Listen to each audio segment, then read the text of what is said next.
하나님 말씀 보겠습니다. 누가복음 2장 8절입니다.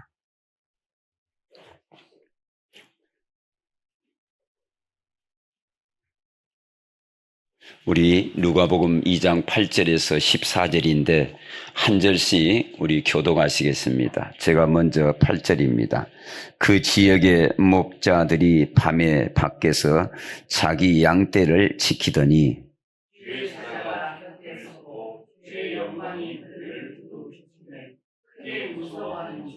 천사가 이르되 무서워하지 말라. 보라, 내가 온 백성에게 미칠 큰 기쁨의 좋은 소식을 너희에게 전하노라.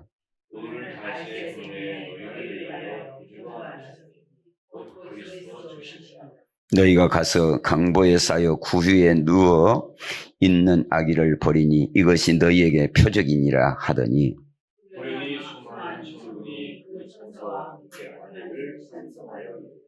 같이 하겠습니다. 지극히 높은 곳에서는 하나님께 영광이요 땅에서는 하나님이 기뻐하시는 자들에게 평안하다 하니라. 아멘. 그렇습니다. 주님이 오신 목적이 이겁니다.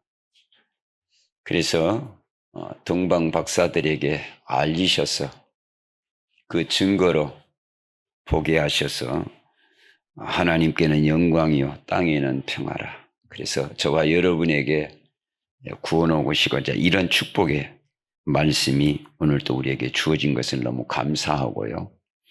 그래서 오늘 제목은 언약대로 오신 예수 그리스도라는 제목을 가지고 같이 은혜를 나누고자 합니다. 그래서 이 성탄절은 단순히 한 아이가 태어난 것이 아닙니다. 수많은 시간과 수많은 수천 년의 언약하신 대로 주님이 그 언약대로 오신 이 놀라운 이 성탄절은 하나님의 영원한 언약이 역사 속에서 성취된 날이며 그 어둠 가운데 있던 인류에게 참된 빛과 소망이 임한 사건입니다. 이 성탄절은 우연이 아닙니다. 절대 하나님의 계획 속에서 이루어진 하나님의 섭리이기 때문에 이것은 우리가 이 언약이 얼마나 분명한지 깨닫게 되는 것입니다. 그래서 이 성취된 언약의 그 언약의 출발이 수천 년이 지났지만은 그래서 우리가 계시록 2장 8절에 하나님은 알파 오메가 되시기 때문에 그냥 성탄절이 아니라 예언대로 언약대로 오셨는데 그게 창세기 3장 15절에 여자의 후손에 대한 최초의 복음.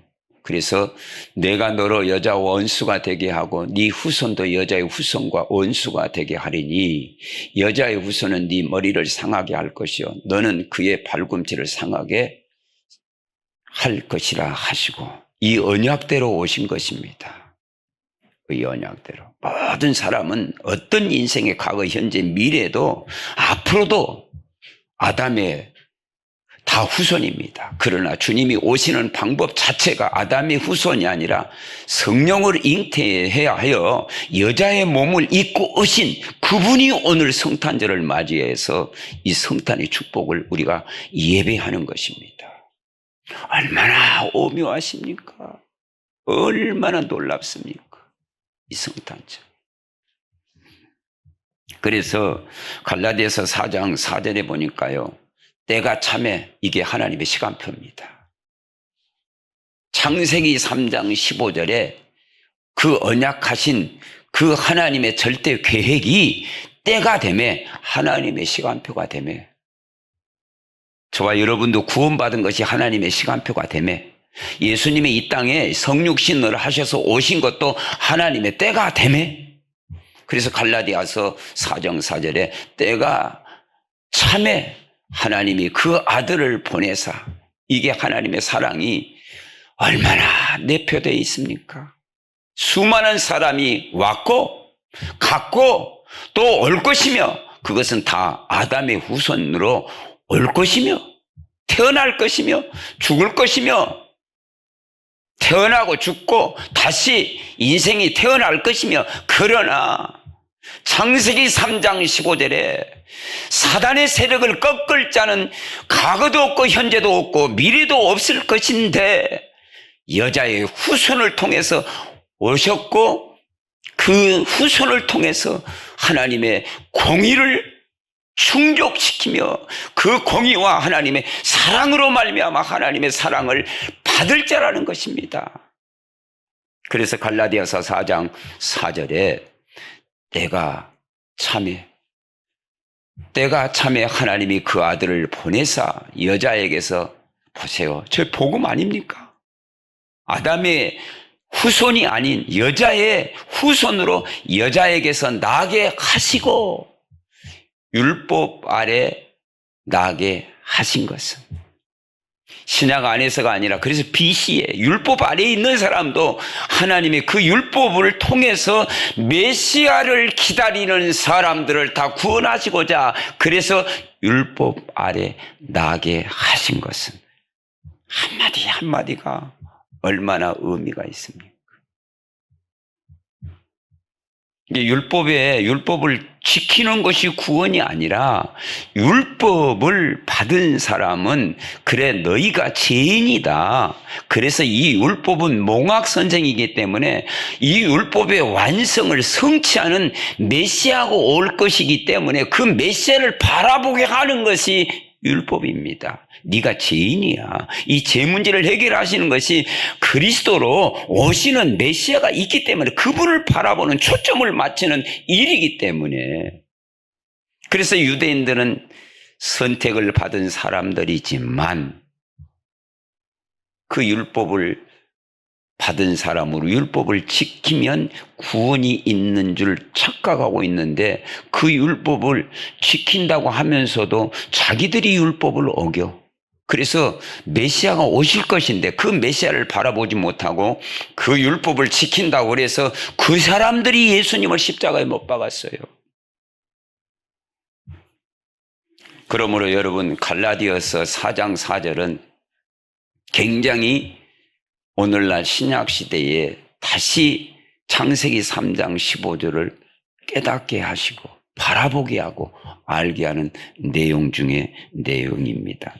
그러면 히브리서 1장 1절과 2절을 보니까 이렇게 포함합니다. 옛적에 선지자들을 통하여 여러 부분과 여러 모양으로 우리 조상들에게 말씀하신 하나님이 2절에 보니까요.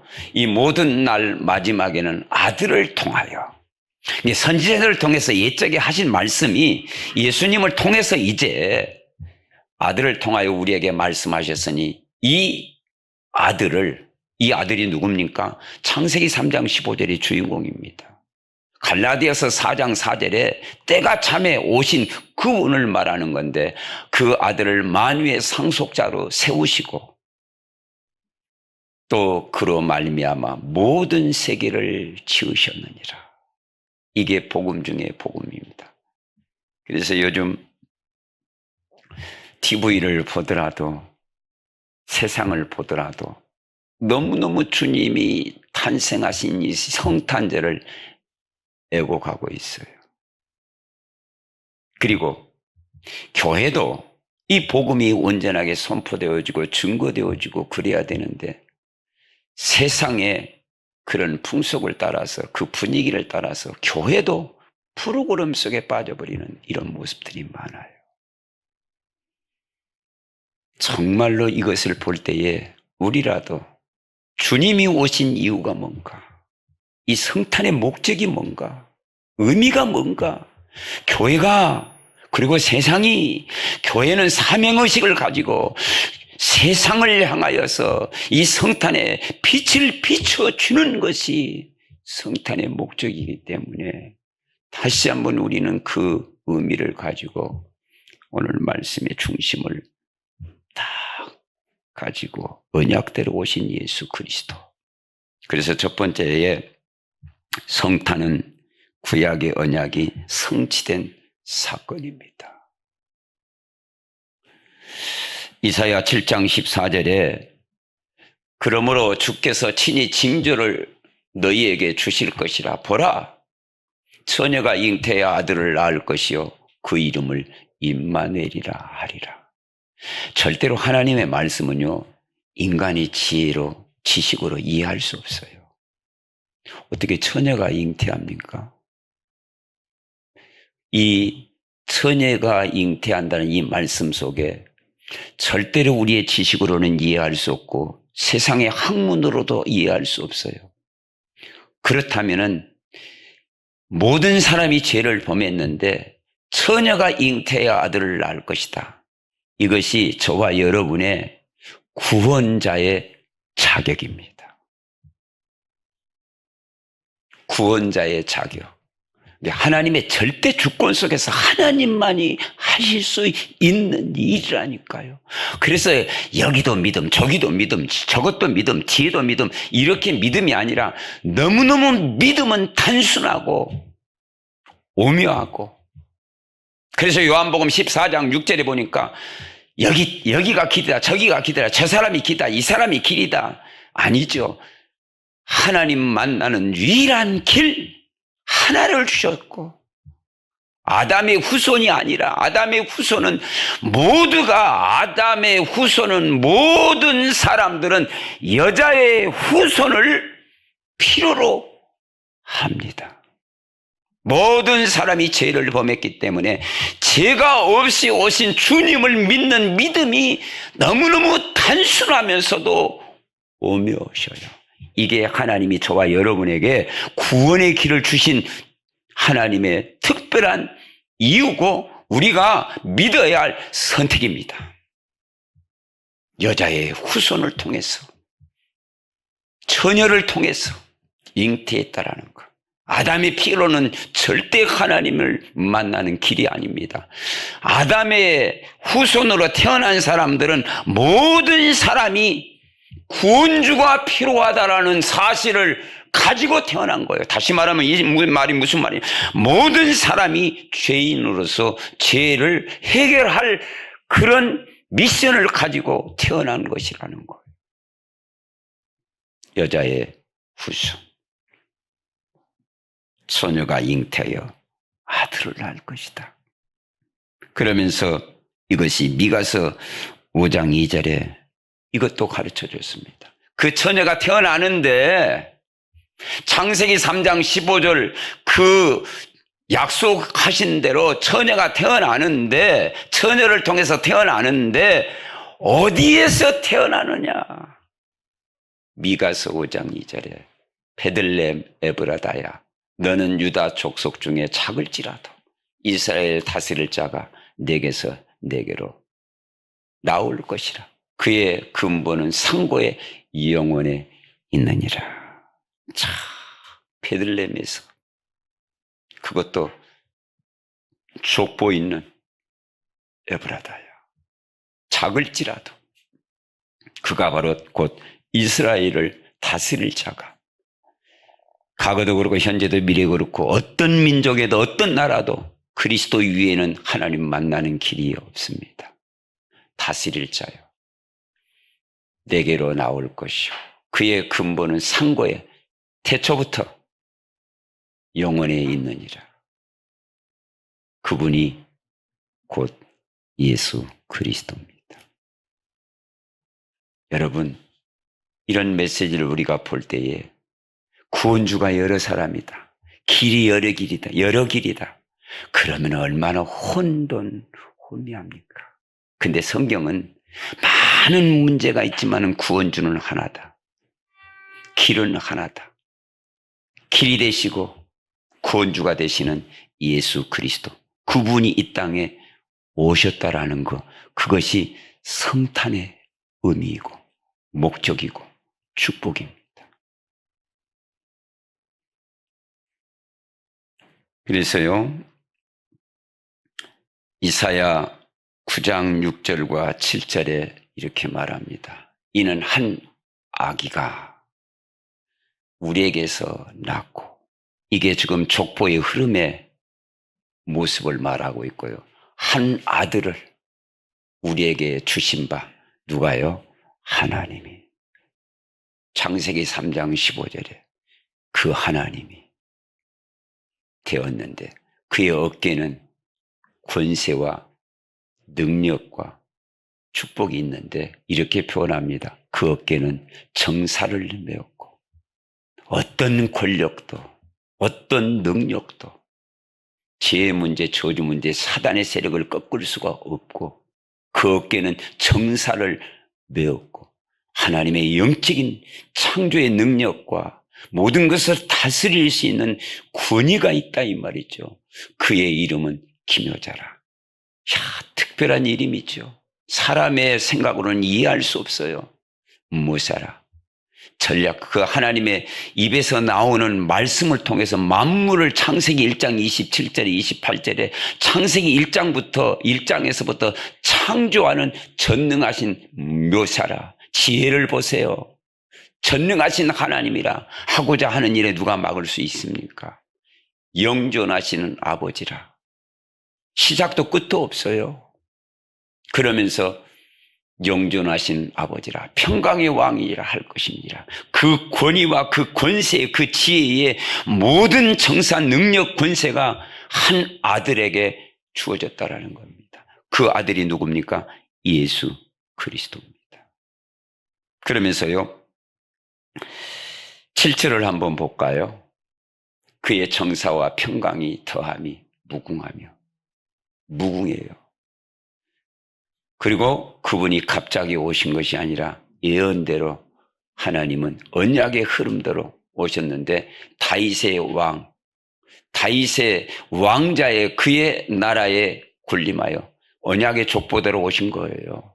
그 나라를 굳게 세우고 지금 이후로 영원히 정의와 공의로 그것을 보존할 것이요. 누가 막을 자가 누가 있겠습니까? 하나님은 시작부터 하시고자 하는 일은 끝까지 하나님은 하시는데 만군의 여호와의 열심이 하나님의 열심. 그냥 뜬군처럼 뛰어나는 게 아니라 하나님이 언약하신 대로 언약의 족보대로 주님은 오셨고 그 일을 이루어 나가시는데 그게 뭐예요? 한마디로 딱 말하면 하나님의 저와 여러분을 구원하시고자 하나님의 열심이라는 거예요. 하나님의 열심을 막을 자가 없어요. 하나님의 하시는 일을 막을 자가 없어요. 저와 여러분을 구원하시고 그 구원의 역사를 이루어 나가시는데 그 마지막이 뭡니까? 이 주님이 탄생하셔서 여자의 후손으로 오셔서 오신 이 일을 만방의 만인 앞에 증거되어지는데 끝까지 증거되어지면 주님은 열심을 멈추시고 주님은 영원한 천국에 저와 여러분을 앉히신다라는 겁니다. 여러분, 하나님의 열심을 붙잡아서 그 열심을 붙잡고 하나님의 열심, 다시 말하면 하나님의 비전을 붙잡고 그 탄생의 맛을 본 사람은 그 하나님의 열심, 하나님의 비전을 붙잡고 이 생을 다하는 그날까지 하나님의 보좌에 가는 그날까지 주님이 오신 목적을 만방의 만인 앞에 선포하고 증거하는 저와 여러분이 다 되시기를 주님의 이름으로 축복합니다.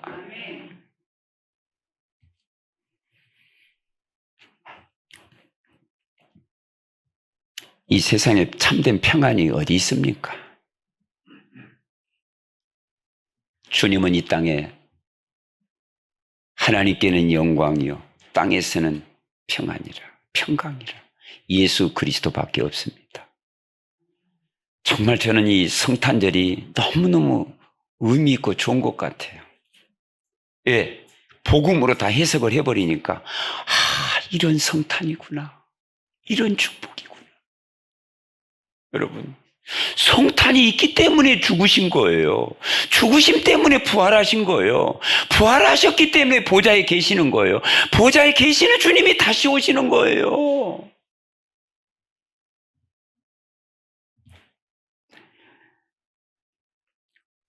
그래서 이사야 53장 5절입니다.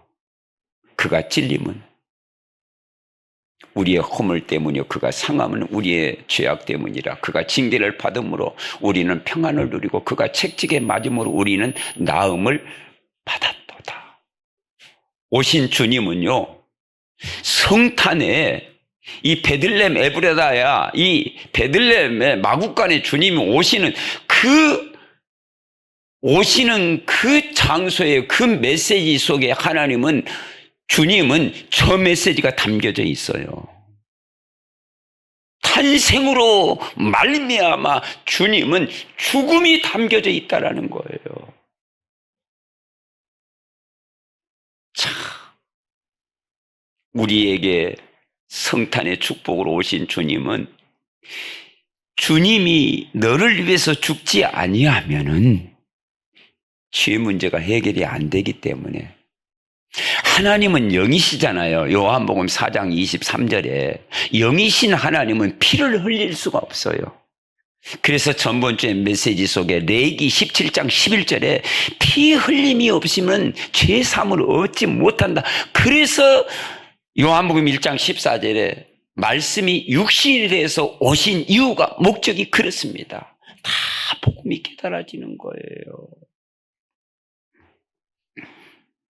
주님은 성탄의 목적을 두고 오신 이유는 고난의 종으로 오신다라는 의미가 그 속에 담겨져 있어요. 그 속에 부활이 담겨져 있어요. 그래서 마태복음 1장 22절과 23절에 이렇게 딱 말씀하신 주님이, 창세기 3장 15절은요, 구약에는 4,000년, 신약에 2,000년이라고 하는데 수천 년의 그 예언하신 주님이 예언대로 이제 육신을 입고 우리에게 보여주신 겁니다. 야, 저는 이것을 생각할 때마다요, 무슨 생각이, 야, 사람들은 어제 일도 잊어버리는데 수천 년이 지났는데도 예언하신 그 예언을 하나님은 딱 때가 되매 참에 이렇게 말씀하신다라는 사실. 그래서 마태복음 1장 22절에 이 모든 일이 된 것은 주께서 선지자로 하신 말씀을 이루려 하심이니, 야, 보세요. 여러분, 말씀 한 말씀 할 때 감탄이 안 됩니까? 때가 참에 주께서 선지자로 하신 말씀을 이루려 하심이니라. 모세를 통해서 예언했던 창세기 3장 15절에 수천 년 수많은 사건과 문제 사건이 있었지만은 다 잊어버렸는데, 하나님은 그 예언의 약속을 하나님의 열심을 통해서 때가 참에 오늘날 우리에게 말씀이 육신에서 보여주시는데, 마태복음 1장 22절에 그렇습니다. 이 모든 일이 된 것은 주께서 선지자로 하신 말씀을 이루려 하심이니 이르시되 23절입니다. 보라, 처녀가 잉태하여 아들을 낳을 것이요. 여러분, 저게 사람의 지식으로 이해가 되겠습니까? 이 세상에 어떤 사람, 과거에도 그렇고 현재도 그렇고 앞으로도 그럴 것입니다. 남자의 씨를 통해서 여자가 잉태하여 자식들을 낳을 것인데, 그것은 전부 다 아담의 후손으로서 죄의 모습으로 구원주가 필요하다라는 의미를 두고 있는데, 저기만큼은, 우리의 구원주만큼은, 예수님의 성탄의 축복의 만큼은 저 메시지, 처녀가 아들을 낳을 것이요. 전무후무한, 전에도 없고 앞으로도 없고 지금도 없는, 그러나 유일하게 하나님이 우리를 구원하시고자 하는 방법 중에 방법이 저 방법입니다. 처녀가 잉태 아들을 낳을 것이요 그 이름을 임마누엘이라. 왜? 처녀가 아들을 낳을 것이요, 잉태 아들을 낳을 것인다. 근데 그 아들이 나와 저와 여러분에게 함께 하시려고, 인을 보정한즉 하나님이 우리와 함께 계시다 함이라. 이게 성탄의 축복 중의 축복입니다. 함께 하시려고, 우리를 구원하시려고, 저 영원한 천국에 우리를 인도하시려고. 이게 축복입니다. 이것을 사단은 모르게 하려고 이 성탄의 의미를 세상은 너무너무 애곡하고, 우리를 생명을 구원하시려고 오셨는데 세상은 이것을 이용해서 성공해 이용을 하고 있고, 더 너무 타락에 이용하고 있고, 그래서 나라도 우리라도 우리 교회라도 성탄의 의미를 다시 한번 새롭게, 주님이 오신 그 목적의 그 사건 속에 그 의미에 따뜻하게, 그때 그 의미가 내가 뜨거운 거를 붙잡아서 지금 뜨거운 것처럼 그 의미의 뜨거운 그 사실을 다시 한번 우리의 마음에 불릴 듯 일어나게 하셨어. 하나님의 마음을 시원케 하고 그 하나님의 열심을 내가 붙잡아서 하나님께 영광 돌리는 저와 여러분이 다 되시기를 주님의 이름으로 축복합니다. 누가복음 오늘 본문에 말씀해 보니까요, 2장 4절과 7절에 딱 나와 있습니다. 요셉의 다윗의 족속으로 갈릴리 나사렛 동네 유대를 향하여 베들레헴이라는 다윗의 동네로 장소가 나오죠. 그다음 그 약혼한 마리아와 함께 호적하러 올라가니 마리아가 이미 잉태하였다. 주님 보세요, 잉태했다잖아. 거기 있을 그때에 해산할 날이 차서 첫 아들을 낳아 강보에 싸서 구유에 누워있으니 이는 여관에 있는 것이 없습니다. 왕궁에서 태어난 것이 아닙니다. 마구간에서 주님이 태어나셨어요. 이런 모습을 우리가 보면서요, 그래서 요한복음 1장 14절에 보니까 말씀이 육신이 되 우리 가운데 거하심에, 말씀하신 주님이 육신의 성육신하신 모습을 여러분이 참고를 해가면서요, 두 번째, 성탄은 죄인을 구원하시기 위한 하나님의 사랑의 표현입니다. 그래서 마태복음 1장 21절에 이렇게 나오죠. 아들을 낳으리니 이름을 예수라 하라. 이는 그가 자기 백성을 그들의 죄에서 구원할 자심이니라. 여러분, 한 구절이 너무너무 우리의 마음에 감동됩니다. 아들을 낳으리니 이름을 예수라. 이름, 그 이름의 뜻이 뭔가? 자기 백성을 그들의 죄에서 구원할 자심이니라. 자기 백성, 하나님의 선택받은 하나님의 사람들로 하여금 우리의 죄를 위해서 구원할 자심이니라. 그 이름이 누구예요? 예수 그리스도라는 거. 그래서 자기 백성을 죄에서 구원할 자, 예수님은 왕궁이 아니라 마구간에서 태어났습니다. 사람들은 전부 다 왕궁을 찾지요. 태어나는 그 자체부터 다르지요. 그래서 예수님이 이 땅에 태어나는 것은 정말 우리 인간의 모든 삶을, 왕권을 갖다가 그 왕으로서, 세상의 왕으로서 군림하려고 하는 것이 아니라 섬기러 오셨어요. 그 섬김의 하이라이트가 뭡니까? 십자가의 죽으심이에요. 그래서 누가복음 19장 10절에 이렇게 말합니다. 인자가 온 것은, 예수님이 오신 것은 잃어버린 자를 찾아 구원하려 함이라. 주님이 창세전에 하나님의 예정했던 그 사람들을 하나씩 다 찾아 영원한 하나님의 자를. 그래서 창세기 1장 27절에 하나님의 자녀의 하나님의 형상을 회복하는 그 일을 주님은 십자가를 통해서 하시고자 오셨다라는 거. 그래서 요한복음 3장 16절에 보니까 하나님이 세상을 이처럼 사랑하사, 그 하나님이 세상을 이처럼 사랑하사, 이 모습은 십자가의 사랑입니다. 세상의 사랑이 아니에요. 너 내가 사랑해, 네가 나 좋아해, 그 사랑이 아니에요. 저 사랑은요, 세상의 사랑과 다르게 세상엔 육신적인 사랑이지만 저 사랑은 어떤 사랑입니까? 십자가의 죽으심의 사랑이고, 그 사랑은 영원한 천국의 하나님의 자녀 삼는 사랑입니다. 이 사랑은 세상에서 어떤 사람도 대체할 수 없습니다. 하나님이 세상을 이처럼 사랑하사 독생자를 주셨으니, 하나님은 사랑한다, 내가 너를 사랑한다, 말로만 사랑이 아니라 하나님은 그 말을 실천하는, 보여주는 사랑이에요. 근데 그 사랑이 어떤 사랑이에요? 십자가의 사랑이에요. 십자가의 사랑. 이는 그를 믿는 자마다 멸망치 않고 영생을 얻게 하려 하십니다. 너 나를 위해서 죽어? 그게 아니고 친히 주님은 보여주셨는데, 친히 오셨는데, 십자가에 죽으셨는데, 주님의 그 사랑을 뭐예요? 믿으라는 거예요. 믿는 자는 멸망치 않고 영생을 얻게 하실. 믿는데, 주님이 하신 일을 믿는데, 그게 주님이 하신 일이 뭡니까? 복음이에요. 이 땅에 오셔서 십자가에 죽으시고 부활하신 그 사실을 믿는 자에게는 하나님이 구원을 주실 뿐만 아니라 멸망하지 않고 영생을 얻게 하십니다. 영생을 얻게 하려 하십니다.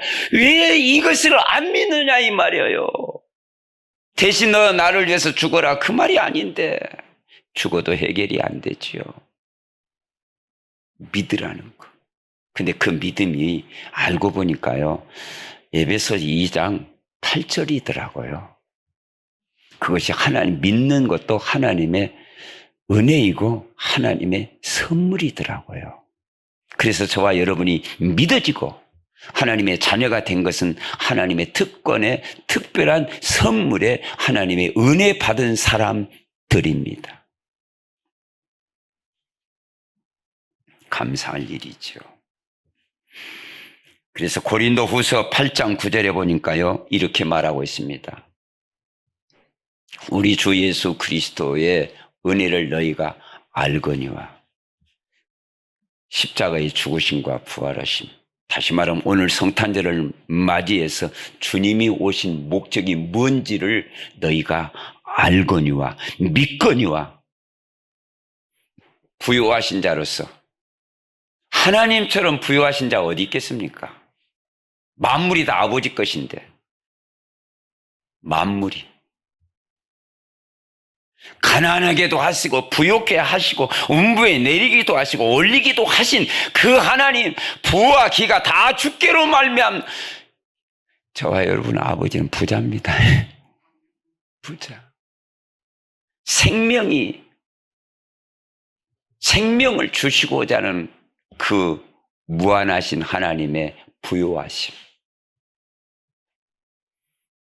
믿음이 부요하신 하나님, 하나님의 사랑을 어디에 비교할 수 있습니까? 근데 하나님을 믿는 그 믿음과 부요하심과 하나님의 그 사랑하심을 거부하는 사람에게는 하나님의 부요가 아니라 하나님의 저주 아래 사는 겁니다. 그게 지옥이에요. 무섭지요? 하나님의 부요하심, 하나님의 부요하심 넘친 그 사랑, 너희로 인하여. 고린도후서 8장 9절을 다시, 너희를 인하여 가난하게 되시면, 야, 저 참 중요합니다. 고린도후서 8장 9절이요. 부요하신 자가 나로 인하여 우리로 하여금 가난하게 되심은, 참, 병행 구절에 반대에 뭔가를 강조하기 위해서는 의미를 다시 반대로 생각을 하게 하잖아요. 가난함으로 말미암아 너희를 부욕해 하려 하심인지라. 저 말의 키가 뭡니까? 하나님은 창조주 하나님이신데 십자가의 죽으심으로 말미암아 우리를 구원하셔서 창세기 1장 27절 28절을 회복하게 하셨다라는 거예요. 참 감사합니다. 부요하신 이로 너희를 위하여 가난하게 되심은 세상 사람들이 이해할 수 없는 낮고 천한 가장 십자가의 죽으심으로 말미암아 우리를 부요케 하셨다라는 거예요. 참, 전할 말씀은 많고 여기에 더 전할 말씀이 많이 있는데 제가 절제할게요. 시편 103편 10절에서 12절에 이렇게 말합니다. 우리의 죄를 따라 우리를 처벌하지 아니하시며. 여러분, 하나님 말씀을 진짜 마음에 담기를 바랍니다. 우리의 죄를 위하여 처벌하지 아니하며 우리의 죄를 따라 하나님은 처벌하지 아니하고.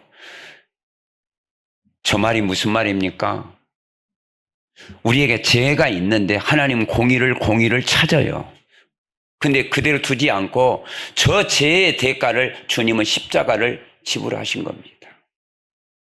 우리의 죄를 따라 우리를 처벌하지 않고 대신 주님이 죄를 위해서 죽으셨어요. 처벌하지 아니하며 저 속에 갈라디아서 2장 20절을 기억하시기를 바랍니다.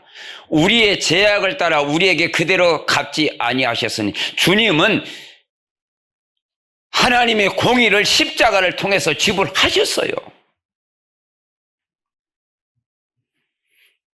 12절에 뭐라고 말합니까?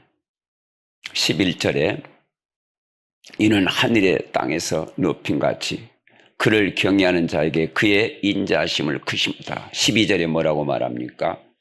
동이 서에서 먼 것 같이 우리의 죄가를 우리에게서 멀리 옮기셨다. 이 땅의 성탄에 주님이 오셔서, 이 성탄절이 의미가 그래요. 주님이 저 문제를 해결하셔서 오셨고 죽으셨고 부활하셔서 동이 서에서 먼 것 같이 우리의 죄과를 우리에게서 멀리 옮기셨다. 십자가의 사건을 통해서. 믿습니까? 그래서 이사야 1장 18절에 이렇게 말하고 있습니다. 여호와께서 말씀하실 때 오라.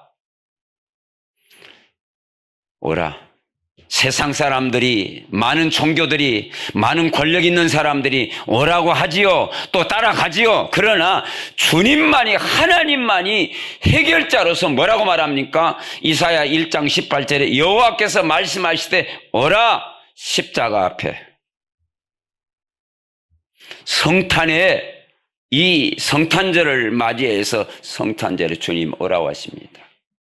세상에 오라는 유혹들이 많이 있죠. 그러나 그것은 진짜 길이 아닙니다. 오라. 우리가 서로 변론하자. 너희의 죄가 주홍같이 길을 같을지라도 눈과 같이 희어질 것이요 진홍같이 붉을지라도 양털같이 희게 되리라. 하나님이 오라고 하십니다. 그래서 오라는 그 하나님의 메시지 속에 우리의 눈에 보이도록 주님은 육신의 몸을 입고 오셨습니다. 그게 성탄절의 의미입니다. 오라. 그래서 주님은 이것을 회복하시려고요. 창세기 1장 28절, 27절. 이것을 회복하시려고 하나님의 형상과 축복을 회복하기 위해서 하나님이 떠난 단절된 죄악 가운데 사단의 종노를 한 인생들에게 주님이 때가 되매 하나님의 시간표대로 이 땅에 육신의 몸을 입고 오신 것이 성탄의 목적이고 의미입니다. 그래서 저와 여러분에게 이런 성탄의 축복이 주어진 것입니다. 그래서 성탄은 하나님의 사랑이 행동으로 나타난 저와 여러분의 사건 중에 사건입니다. 그래서 세 번째, 성탄은 어둠 속에 있는 우리에게 빛으로 임하신 사건 중에 사건입니다. 그래서 요한복음 1장 1절에서 5절입니다. 1장 4절을 보면은 이렇게 말합니다. 그 안에 생명이 있으니 이 생명은 사람들의 빛이라. 이게 성탄의 목적입니다. 그리고 5절에 보니까 빛이 어둠에 빛이 돼 어둠이 깨닫지 못하더라. 지금도 비치고 있는데 아직도 그 참된 빛에 오지 아니하고 세상의 빛이라고 이 성탄을 왜곡해가지고 빛이라고 세상 사람들이 돈벌이에 이용하고 있습니다. 틀린 거죠. 그게 사단의 방법 아니겠습니까? 요한복음 8장 12절에 이렇게 말하고 있습니다. 예수께서 또 말씀하여 이르시되 나는 생명의 빛이라. 성탄의 축복. 나를 따르는 자는 어둠에 다니지 아니하고 생명의 빛을 얻으리라. 참 놀라운 일들입니다. 주님은 이 땅에 성육신 빛으로 오셨습니다. 모든 사람은 빛이 아닙니다. 태어나면서부터 뭐예요? 빛을 받기 위해서 필요성을 가지고 태어났습니다. 창세기 3장 사건으로. 아담의 후손으로 이 땅에 오신 주님은 빛으로 오셨습니다. 근데 이 빛을 가장해서 나는 빛이다, 우리가 빛이다, 우리 종교가 빛이다, 이렇게 다 애곡하고 있습니다. 다 속고 있습니다. 그러나 주님은 내가 그 길이다, 내가 빛이다, 내가 생명이다, 아담의 후손이 아니라 여자의 후손으로 내가 왔다. 얼마나 감사할 일입니까? 찬송할 일입니까? 그래서 마태복음 4장 16절에 이렇게 말하고 있습니다. 흑암에 앉은 백성이 큰 빛을 보았고 사망의 땅과 그 그늘에 앉은 자들에게 빛이 비쳤다 하였느니라. 예수입니다. 예수. 여러분은 빛을 받은 하나님의 자녀들입니다. 그래서 성탄은 절망의 밤에서 비추는 하나님의 구원의 빛입니다. 얼마나 이 성탄절을 애곡하고 있습니까? 세상 사람들이. 그리고 교회에서도 세상의 영향을 받습니까? 성탄절이 돈벌이입니까? 아닙니다. 성탄절은, 이 성탄은 우리 전에도 그렇고 현재도 그렇고 앞으로 그렇고 생명의 빛으로 예수님이 오셨습니다. 저와 여러분은 빛을 받은 사람들입니다. 교회는 뭡니까? 이 빛을 전하는 사명의 의식이 분명합니다. 세상은 뭡니까? 참된 빛이 없기 때문에 이 빛을 전하는, 구원의 빛을 전하는 너무너무 분명한 저와 여러분이 살아야 할 이유입니다. 건강하십시오.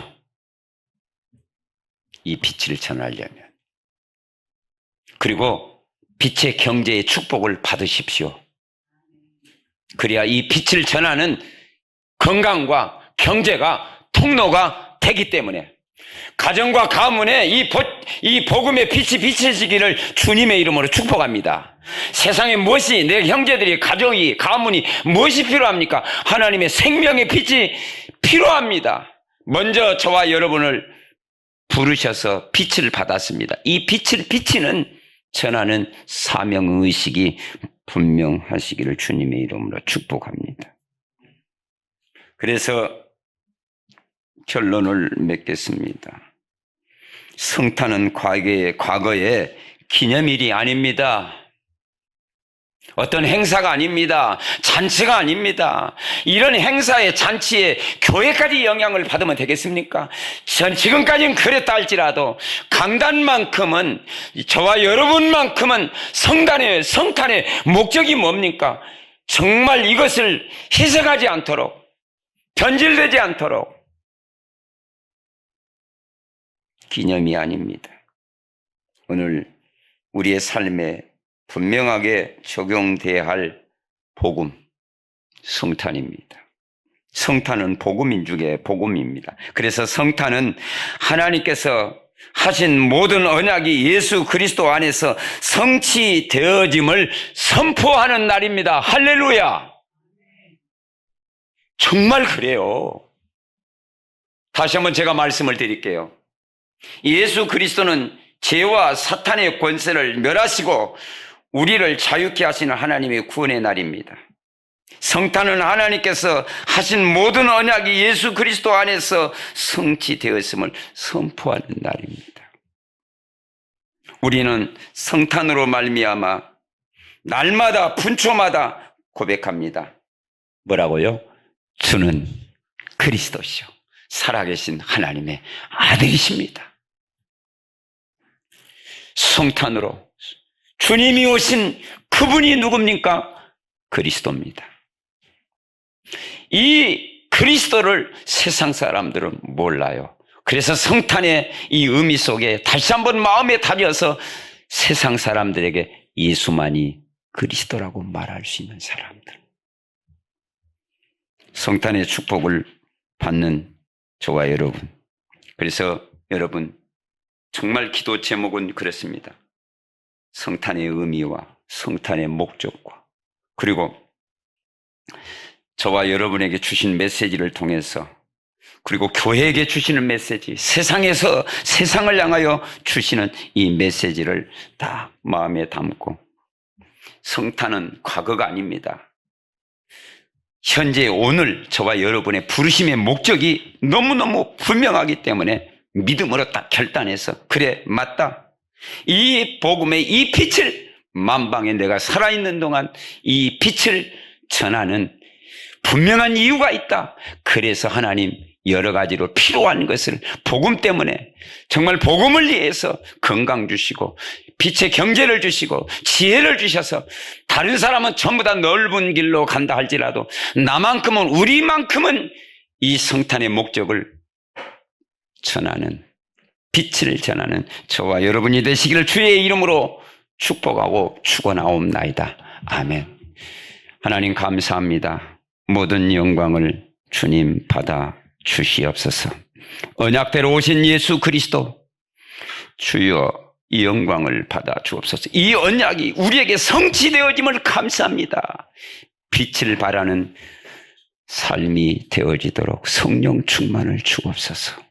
우리에게 오신 주 예수 그리스도 이름으로 감사 기도하옵나이다. 아멘.